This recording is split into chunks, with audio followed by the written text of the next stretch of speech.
फरवरी महीना आया अपने साथ बजट को लाया। जैसे ही बजट 2022 आया, आपने न्यूज चैनल्स पर बहुत कुछ सुना, ये सस्ता वो महंगा। इसकी पूरी एनालिसिस के साथ एक एक बिंदु पर चर्चा करेंगे और एक एक बात बताएंगे कि क्या रहा क्या नहीं रहा, क्या मिला बेरोजगारों को, क्या मिला युवाओं को, क्या मिला महिला को, क्या मिला शिक्षा को, क्या रही आयकर की भूमिका, क्या हुआ महंगा, क्या हुआ सस्ता। ऐसे बहुत सारे प्रश्न जो जहन में हैं वो सब निकल कर आते हैं।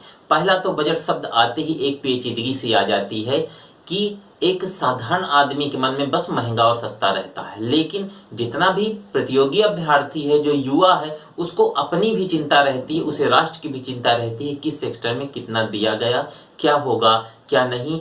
अन्य और बहुत सारी ऐसी जिज्ञासाएं जो आपके मन में होंगी, वो सब एक एक कर हम खत्म करेंगे। तो पहली बात, जो ये इस बार सन 2022 में 29 पेज का बजट लेकर पहुंची निर्मला सीतारमण, जो अभी तक के उनके बजट में सबसे न्यूनतम बजट रहा, और इस बजट में उन्होंने भाषण भी बहुत कम समय दिया, केवल 90 मिनट बोली, जबकि पिछले साल वो 1 घंटा 50 मिनट बोली थी, और उसके पिछले साल वो 2 घंटे 40 मिनट बोली थी। यहाँ तक कि बीमार भी हो गई और उन्हें अस्पताल और दवा का सहारा भी लेना पड़ा। अब इस बार इतना कम बोली, ये बहुत अच्छा किया, लेकिन एक सबसे बड़ी खराबी कि 39.45 लाख करोड़ रुपए का बजट जो प्रस्तुत किया, उसमें किसको सबसे बड़ा झटका लगा, तो वो है मध्यम वर्ग, जिसकी जनसंख्या देश में सबसे ज्यादा है, जिसकी सामने समस्याएं सबसे ज्यादा हैं, जिसने कोरोना और नोटबंदी में सबसे ज्यादा मार झेली है, फिर दिक्कत उसी के सामने आ खड़ी हुई है। खैर, अब हम एक एक कर बात करते हैं किस सेक्टर को क्या क्या मिला। तो सबसे पहला सेक्टर कि शिक्षा क्षेत्र में क्या नया हुआ, तो याद रखेंगे जो हमने कुछ थोड़ा बहुत बनाया है। तो शिक्षा क्षेत्र में 200 टीवी चैनल खोले जाएंगे ई विद्या के तहत। इसमें 1 क्लास 1 टीवी चैनल योजना शुरू की जाएगी। 200 टीवी चैनल होंगे, जो 1 टीवी और क्या बोलते हैं, जो आपके 1 क्लास 1 टीवी चैनल होंगे, 200 खोले जाएंगे, और इनमें से प्लस ये होगा कि कक्षा 1 से लेकर के कक्षा 12 तक के हर कक्षा के लिए अलग अलग चैनल बनाने की योजना है, जिसमें बच्चों को ज्यादा से ज्यादा एजुकेशन सेक्टर में लाभ होगा। दूसरी बात कि युवाओं को क्या मिला है, तो युवा याद रखेंगे, इन्हें मेक इन इंडिया के तहत 60 लाख रोजगार दिए जाने की बात की गई है। मेक इन इंडिया के तहत 60 लाख रोजगार दिए जाएंगे, और स्टार्टअप योजना के तहत 16 लाख युवाओं को लाभान्वित किया जाएगा। मीन 60 और 16 अगर हम जोड़ लें तो सिर्फ होता है 76 लाख, जबकि CIZE के रिपोर्ट के अनुसार भारत में 1.5 करोड़ नए युवा और तैयार हो गए हैं, और कुल बेरोजगारों की जो संख्या है वह 3 करोड़ के लगभग है, 3 करोड़ से प्लस ही है। तो अब इतने युवाओं के लिए अगर देखा जाए सिर्फ 76 लाख के लिए जो व्यवस्था की गई है, इसमें कहीं ना कहीं अभी और भी ज्यादा जरूरत थी। खैर, अब महिलाओं को क्या दिया गया है, तो महिलाओं के लिए भी योजना है कि 2 लाख आंगनबाड़ी केंद्रों का उन्नयन किया जाएगा। 2 लाख नए आंगनबाड़ी केंद्रों का, कुछ नए भी होंगे और कुछ पुराने भी होंगे, जिनका उसमें उत्थान किया जाएगा। ये महिलाओं के लिए योजना संचालित की जाएगी। व्यापारियों के लिए क्या है, तो 6000 करोड़ रुपए सूक्ष्म लघु एवं मध्यम उद्योग को मिलेंगे। लेकिन आप अगर देखेंगे पक्ष और विपक्ष की बात, तो इसमें प्रधानमंत्री गुणगान करते हुए नजर आते हैं, अन्य सत्ताधारी गुणगान करते नजर आते हैं, और विपक्ष हर बार की तरह कि उम्मीद से कम मिला, ये तो बहुत गलत हुआ, यही कहता मिलता है। ये तो हर बार की बात है कि सत्ता पक्ष गुणगान करता है और विपक्ष विरोध करता है, जैसा आप हमेशा से देखते चले आए हैं। अब ये महिला, शिक्षा, युवा और व्यापारी की बात हो गई। अब 5 बड़ी घोषणाएं जो की हैं सरकार ने, उनको देखते हैं। नंबर 1 पहला है डिजिटल करेंसी लाएगा रिजर्व बैंक। डिजिटल करेंसी, जिसको आपने सुना होगा क्रिप्टो करेंसी कहा जाता है, जिसको लाएंगे, जो एक अपने आप में बड़ी बात है। इसमें 30% टैक्स लगाएगी सरकार, जो अब तक का सबसे ज्यादा बड़ा टैक्स है। 30% जीएसटी क्रिप्टो करेंसी या डिजिटल करेंसी ऐसे शब्दावलियां एग्जाम में मिल जाती हैं। डिजिटल करेंसी कहें या क्रिप्टो करेंसी कहें, इसमें 30% टैक्स लगाएंगे, चाहे आपको लाभ हो या हानि हो, सामने वाले को उसे 30% टैक्स पे करना होगा।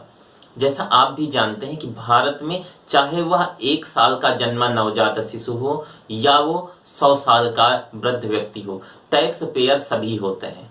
आप एक टॉफी भी खरीदते हैं तो भी आप टैक्स पेयर होते हैं। तो टैक्स की जो मार होती है वो सब पे होती है। हालांकि मध्यम वर्ग की संख्या ज्यादा होने के कारण ज्यादा मार हमेशा मध्यम वर्ग पर ही होती चली आई है।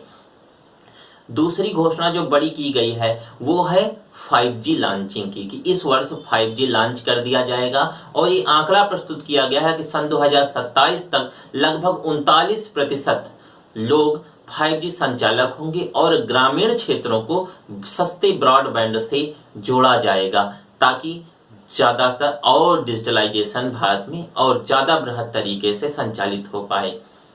भारत डिजिटल यूनिवर्सिटी बनाने की घोषणा भी की गई है। डिजिटल यूनिवर्सिटी जो कि आपके डिजिटलाइजेशन को इनोवेट करेगी, उसी को रेगुलेट करेगी और उसी को ज़्यादा से ज़्यादा प्रमोट करेगी।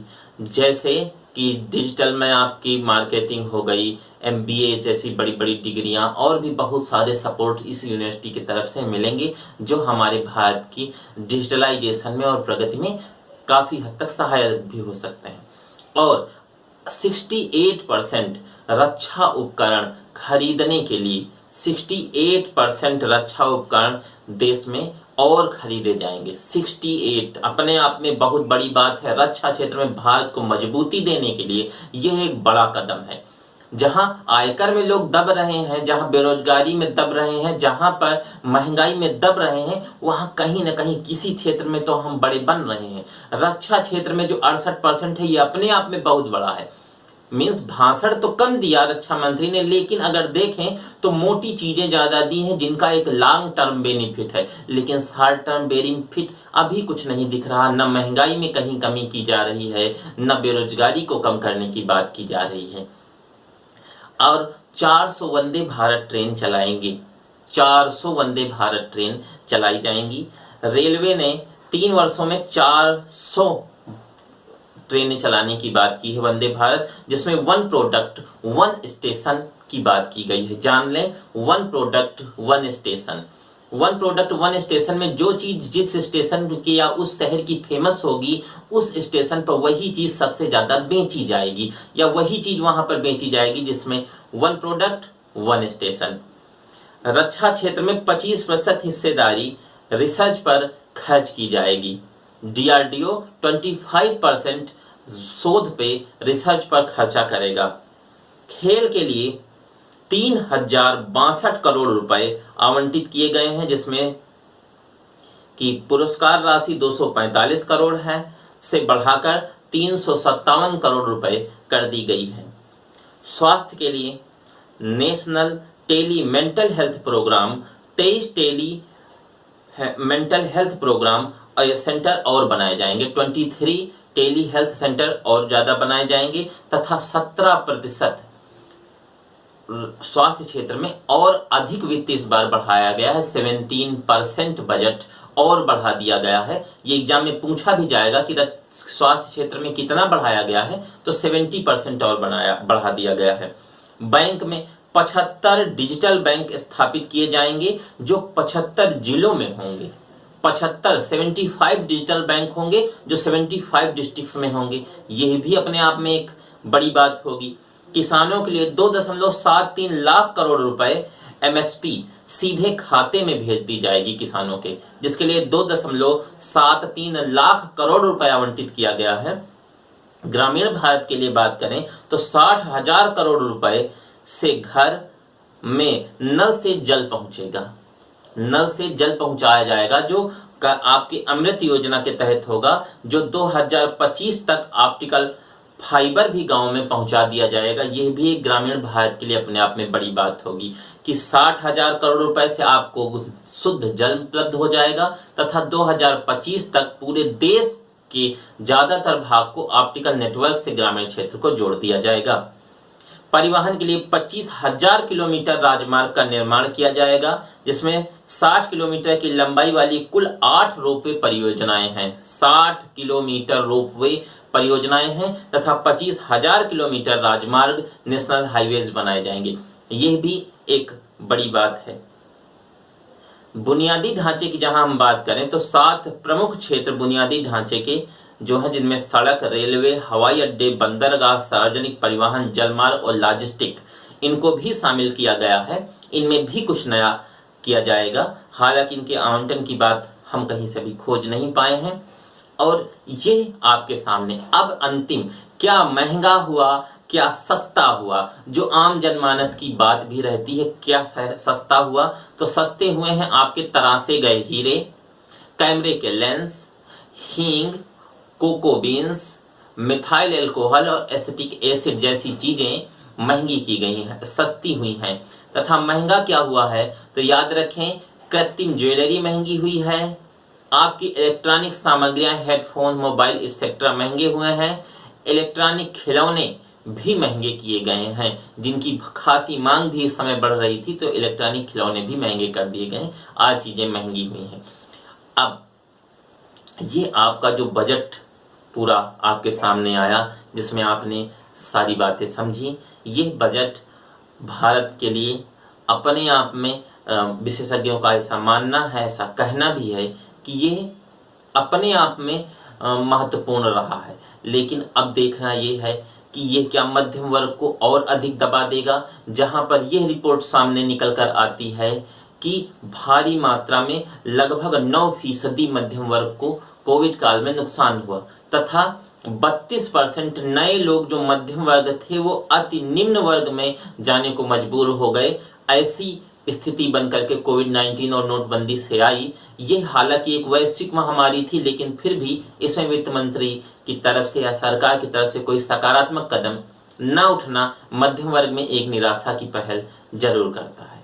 चलिए, तो और दूसरा, बेरोजगारों के लिए भी कुछ सरकार को और करना चाहिए था। जहां 3 करोड़ से अधिक लोग बेरोजगार हैं, वहां सिर्फ 60 लाख को रोजगार देने की बात कहना अपने आप में पर्याप्त नहीं था। इसको यदि कुछ और बढ़ा दिया जाता, इसे दूने से ज्यादा की जरूरत लगभग थी इस वित्त वर्ष में, तो कुछ नकेल कसी जा सकती थी बेरोजगारी और महंगाई पर। चलिए, इसी के साथ बहुत बहुत धन्यवाद। नमस्कार।